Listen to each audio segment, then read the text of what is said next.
দায়িত্বগুলি যখন কাঁধে এসে একদম চেপে পড়ে না, তখন কোনটা রেখে কোনটা সামলাবো, একদিক সামলালে তো আরেক দিক এলোমেলো হয়ে যায়। এদিকে সন্তান, সংসার সব কিছু নিজে সামলাতে হয়। আসসালামু আলাইকুম, সবাই কেমন আছেন? আশা করি সবাই খুব ভালো আছেন। আলহামদুলিল্লাহ, আমিও ভালো আছি। ছেলে এবং মেয়ে দুজনেরই পরীক্ষা চলতেছে। তো সকাল হলেই দুজনেরই ম্যাথ পরীক্ষা, তো একটু নিয়ে ব্যস্ত ছিলাম মেয়েকে নিয়ে। ছেলে মাশাআল্লাহ নিজেরটা নিজে বুঝে করতে পারে, তাকে নিয়ে আর আমার এখন বলার কিছু নাই, কারণ সে সামনে এসএসসি পরীক্ষার্থী। মেয়ে যেহেতু ছোট, তাকে নিয়ে একদমই মানে এতটাই ব্যস্ত ছিলাম, চুলায় যে দুধ বসিয়ে আসছি সেটাও ভুলে গেছি। হঠাৎই নাকে গন্ধ আসলো দুধের। এই পোড়া পোড়া একটা গন্ধ আসার পরে দৌড়ে গিয়ে দেখি আমার 1 কেজি দুধ শুকিয়ে একদম অল্প হয়ে গাঢ় হয়ে গেছে। তো একদমই পড়ে নাই, সাইড দিয়ে একটু বাজা বাজা হয়ে গেছে আর। তো যাই হোক, দুধটা দেখে খুব খারাপ লাগছিল, কারণ এটা দিয়ে আমরা রাতে চা খেতাম, ছেলে কফি খাইতো। তো যাই হোক, যা হওয়ার তো হয়ে গেছে, আজকে আর চা কফি খাওয়া হলো না। তো মাঝে মাঝে এরকমই হয়, একদিক মানে অনেক দায়িত্বগুলি কাঁধে যখন আসে না, একদিক সামলাতে গেলে আরেক দিক এলোমেলো হয়েই যায়।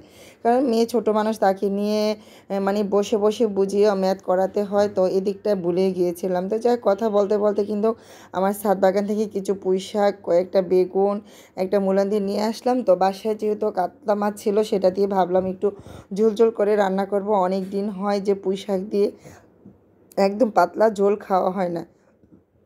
তো হঠাৎই আমার মনে হলো যে এরকম করে রান্না করলে হয়তো খেতে একটু বেশি ভালো লাগবে।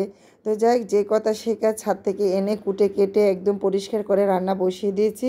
তো আমি প্রথম কাতলা মাছগুলি লবণ হলুদ মরিচ দিয়ে ভেজে নিয়েছি। তারপরে আমি তো কষাই মানে যে মশলাটা দিয়ে সবজি কষাবো, সেখানে একটু মাছগুলি কষিয়ে উঠিয়ে রেখে তারপরে সবজিগুলি কষাচ্ছি। আর এই যে দেখেন, সকালবেলা বের করে নিয়েছি পুডিং বানাবো। দুধটা কতটা গাঢ় হয়েছে, একদম পড়ে যায়নি, কিন্তু অনেকটাই গাঢ় হয়ে একদম আঠা আঠা হয়ে গেছে।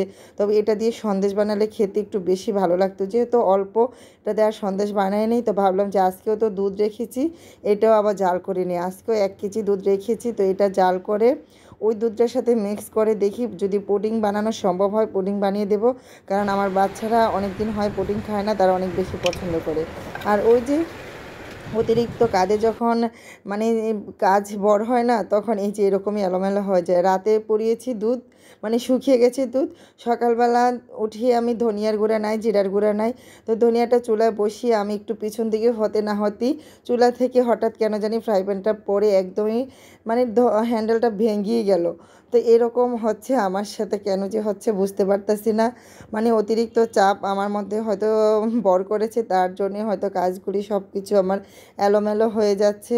তো আসলে ছেলে মেয়ের পরীক্ষা থাকলে আমি একটু টেনশানে থাকি ওদেরকে নিয়ে, যে আসলে ছোট মানুষ, পরীক্ষাটা কেমন হবে, সব কিছু পারবে কি না। এটা আমার ছেলের বেলাও হচ্ছিলো। আমার মানে আমি নিজে যখন পড়াই না, তখন টেনশনটা বেশি হয়। আর ছেলে যখন বড় হয়ে গেছে, যখন টিচারের দায়িত্ব দিয়ে দিয়েছি, তখন আর ওই টেনশনটা আমার হয় না। হয়তো যে টিচার তাকে পড়ায়, তার হয়তো ওই টেনশনটা বেশি কাজ করে। তো পরীক্ষা টেনশন করলে তো আর হবে না, বাচ্চারা পরীক্ষা দিবি রিল্যাক্সে, এটাই স্বাভাবিক। তো আমি যতটুকু সম্ভব আমার মতো করে বাচ্চাদেরকে পড়াশোনার চেষ্টা করি, যেহেতু ভালো একটা রেজাল্ট করার জন্য। তো সবাই দোয়া রাখবেন আমার ছেলে মেয়ের জন্য। তো আমার রান্নাগুলি অনেক সুন্দর হয়েছে, আমার নিজেরটা আমি নিজে বলি। যদি আমার ভিডিওগুলি যদি ভালো লাগে, অবশ্যই অন্যকে দেখার সুযোগ করে দিবেন। আজকের মতো বিদায়, আল্লাহ হাফিজ।